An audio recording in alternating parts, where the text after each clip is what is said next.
Écoutez et mangez. Venez acheter sans argent et sans prix du vin et du lait. Pourquoi pesez-vous de l'argent pour ceux qui ne nourrit pas? Pourquoi travaillez-vous pour ceux qui ne raffolent pas? Écoutez, écoutez-moi, et vous mangerez ce qui est bon, et votre âme prendra des délicats plaisirs dans la graisse. Inclinez l'oreille et venez à moi. Écoutez, et votre âme vivra. Je traiterai avec vous une alliance éternelle, les bontés fidèles envers David. Voici, je l'ai donné pour témoin auprès des peuples, pour chef et commandant des peuples. Voici, tu appelleras des nations que tu ne connais pas, et les nations qui ne te connaissent pas accourront vers toi, à cause de Yahweh, ton Elohim, et du Saint d'Israël qui t'aura glorifié. Cherchez Yahweh pendant qu'il se trouve. Appelez-le pendant qu'il est proche. Le méchant abandonnera sa voie, l'homme injuste ses pensées. Il retournera vers Yahweh qui aura pitié de lui, à notre Elohim, car il s'élargira pour pardonner. Car mes pensées ne sont pas vos pensées, et mes voix ne sont pas vos voix. Déclaration de Yahweh. Oui, les cieux sont élevés au-dessus de la terre, ainsi mes voix sont élevées au-dessus de vos voix, et mes pensées au-dessus de vos pensées. Car comme la pluie et la neige descendent des cieux et n'y retournent pas, sans avoir arrosé la terre, sans l'avoir fécondée et avoir fait germer ses plantes, sans avoir donné de la semence au semeur et du pain à celui qui mange, ainsi en est-il de ma parole qui sort de ma bouche. Elle ne retourne pas vers moi sans effet, sans avoir accompli ce que je désire et amené au succès la chose pour laquelle je l'ai envoyée.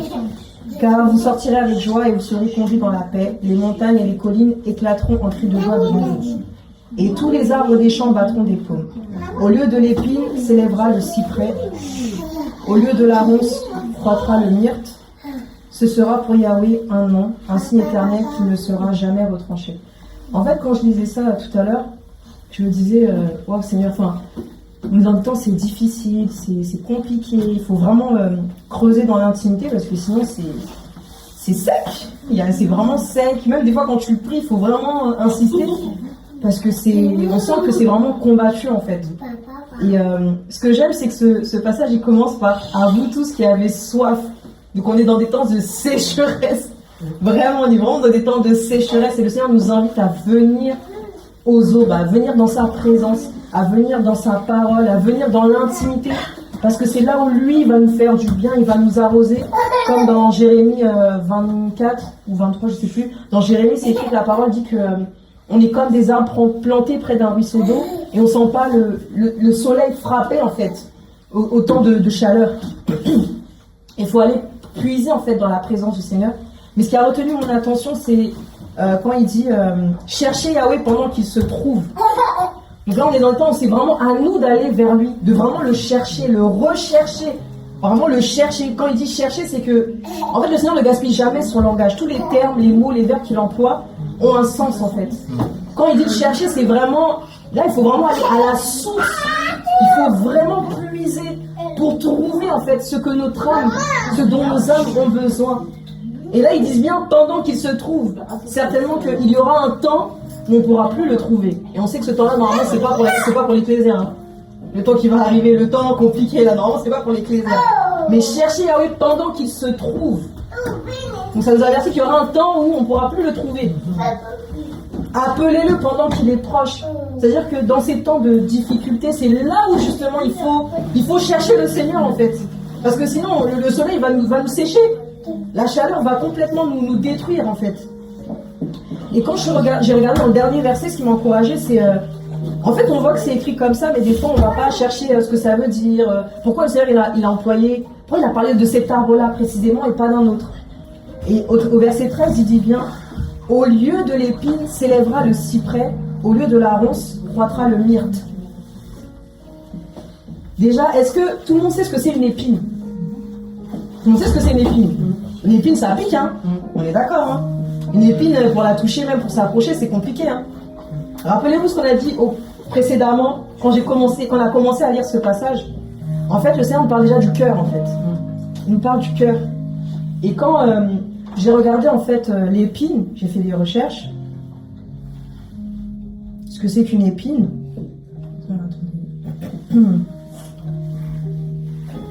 L'épine est un piquant dur et pointu qui pousse sur certaines plantes et par extension une difficulté, un problème ou une excroissance osseuse du corps.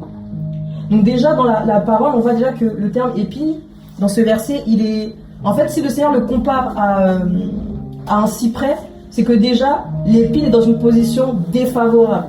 C'est péjoratif comment le Seigneur il parle de l'épine. On dit bien que l'épine, ça pique, c'est dur et c'est pointu. Et en fait, le Seigneur me dit c'est l'image du cœur humain. L'image du cœur de l'être humain. Le cœur de l'être humain est dur.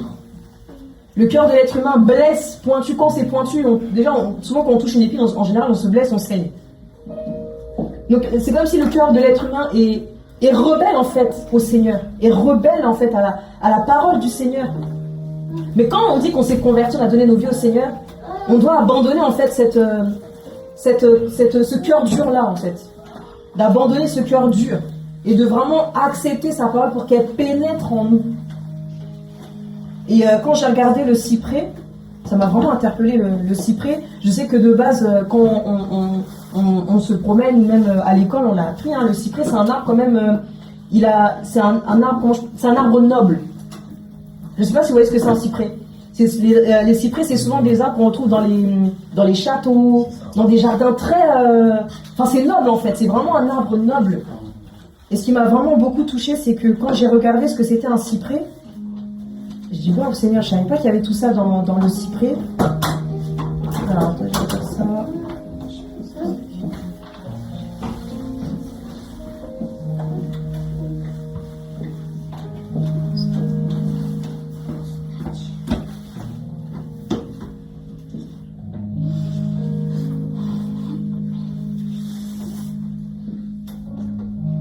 Voilà, le cyprès se distingue par sa silhouette élancée en forme de colonne, son feuillage persistant en écailles vert foncé et sa grande résistance à la sécheresse.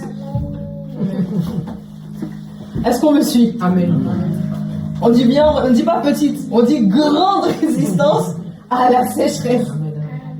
Emblématique du paysage méditerranéen, il sert traditionnellement de brise-vent.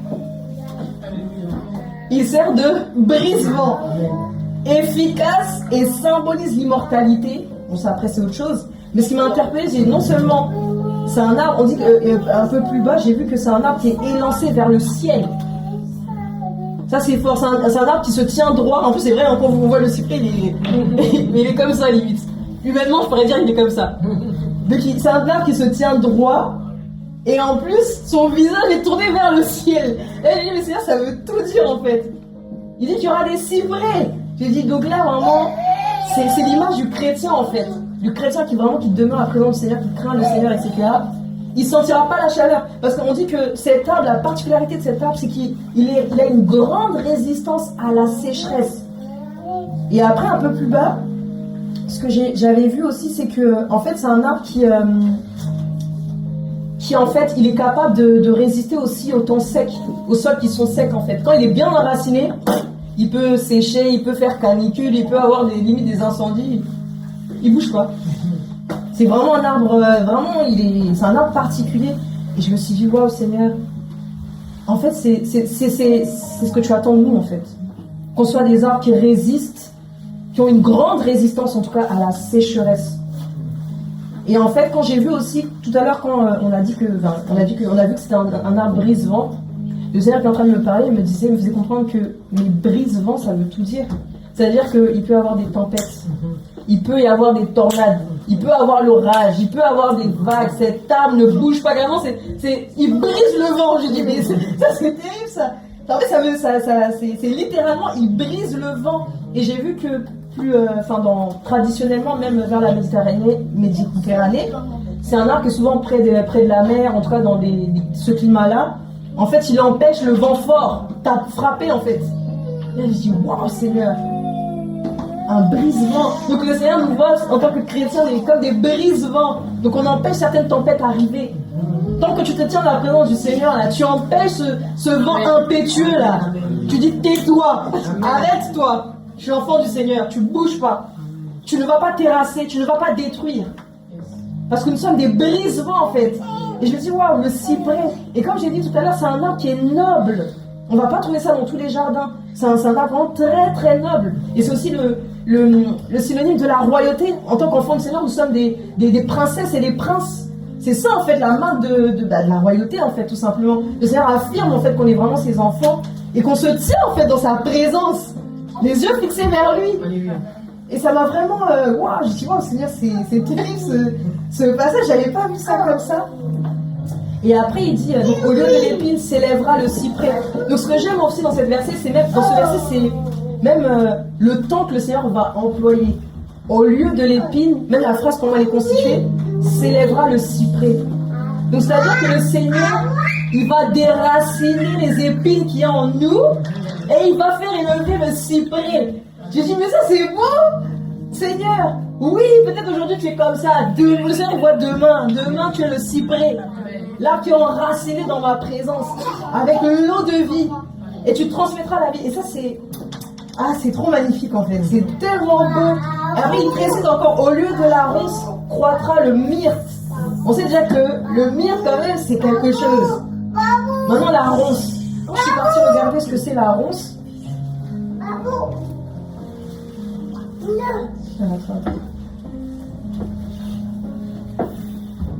La ronce est un arbrisseau épineux et vigoureux de la famille des rosacées.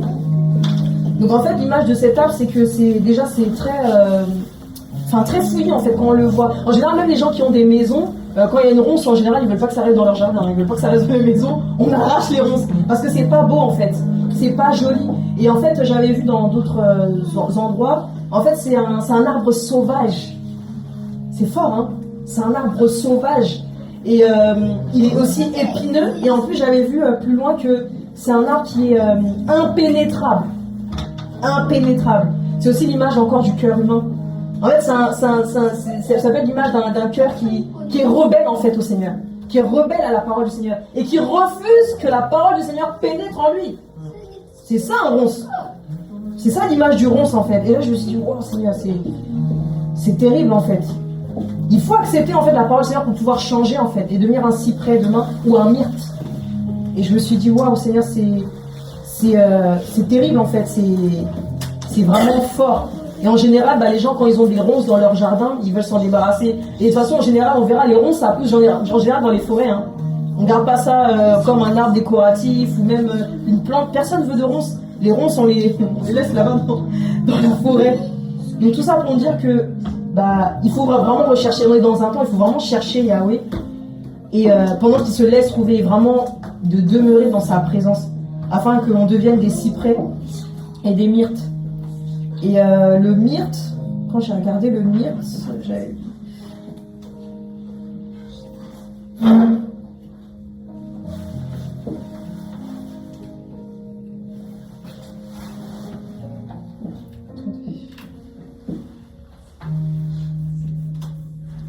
Ah waouh, la parole du Seigneur est magnifique. Le myrte, c'est un arbuste méditerranéen reconnu pour ses vertus antiseptiques. J'ai dit bien vertus antiseptiques, expectorantes et astringentes. Ça, je ne sais pas ce que ça veut dire, on va peut-être regarder. Mais en tout cas, c'est un arbre, en fait, à la base, qui soulage et qui soigne même les infections respiratoires. Donc, si jamais il y a quelque chose qui a pu entrer, le nom du Seigneur va chasser cette infection qui te dérange. Sa parole va te soigner, va te guérir des blessures qui te dérangent. Et là, je me suis dit, waouh, Seigneur, c'est fort en fait. Et même dans le... ça fait rire parce que c'est trop fort. Il précise que le myrte dégage les bronches et aide en cas de toux ou de bronchite. Donc vraiment, il fait sortir ce qu'il y a de mauvais en toi. C'est fort. Là, je me dis, waouh. Et ce que j'avais vu aussi dans la ronce, la parole elle va même plus loin qu'on parle de la ronce, pour revenir à ce que je disais précédemment. Non seulement c'est un arbre qui est impénétrable, mais c'est un arbre aussi qui entretient les insectes. Et en fait, pour un chrétien, ça peut être l'image d'un arbre qui est rebelle au Seigneur et qui entretient le mal, qui entretient le péché, qui entretient les attaques, les flèches. Et en fait, lui, au lieu de rejeter, non, lui, il entretient ça. Mais non, on te demande de te débarrasser de ces choses. Non, cet arbre-là, il va entretenir. Il va garder ça, il va pas vouloir que la parole... C'est comme il y a un passage dans la parole qui dit, en fait, le Seigneur nous a donné des yeux pour voir, mais on ne voit pas. Il a même envoyé sa parole pour nous guérir. Mais comme ils ont rejeté sa parole, parce qu'ils refusent d'être guéris, c'est la parole du Seigneur. Donc en fait, c'est vraiment cette image-là, et ça m'a vraiment encouragée quand je lisais ce passage ce matin, et je me suis dit, wow, Seigneur, tu veux vraiment qu'on soit des cyprès et des myrtes, en fait. Il ne faut pas subir aussi. Faut qu'on comprenne aussi qu'on est, chacun est responsable de sa marche, mais il faut vraiment refuser, en fait. Refuser tout ce qui nous sort de la présence du Seigneur, tout ce qui nous fait du mal, en fait, tout ce qui nous fait pas du bien. Il faut rejeter ces choses et demeurer dans sa présence. Voilà.